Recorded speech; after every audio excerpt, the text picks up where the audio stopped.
નમસ્કાર, આપ જોઈ રહ્યા છો સ્પાર્ક ટુડે ન્યૂઝ।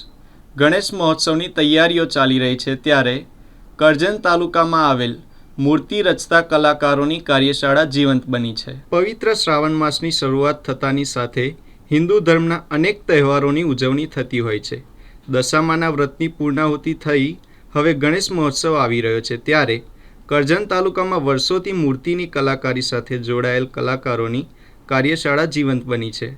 તાલુકાના મિયા ગામ ખાતે આવેલ રાવળ પરિવારના લોકો વર્ષોથી મૂર્તિઓ બનાવવાનું કામ કરે છે। નજીકમાં આવી રહેલ ગણેશ મહોત્સવને લઈને મૂર્તિ કલાકારો મૂર્તિ બનાવવામાં વ્યસ્ત છે।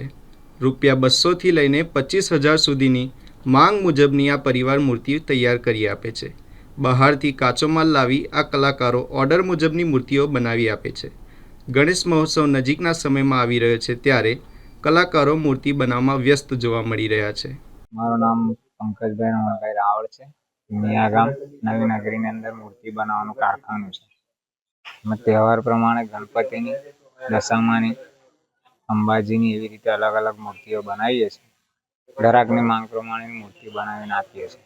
અત્યારે કલર કામ ચાલી રહ્યું છે એટલે કલરો કરી રહ્યા છે અને બધું મટીરિયલ અમે અલગ અલગ જગ્યાએથી માનો વડોદરા, અમદાવાદ, સુરત એવી રીતે અલગ અલગ જગ્યાએથી ભેગું કરીને અહીંયા આગળ જ અમે મૂર્તિ બનાવીએ છીએ।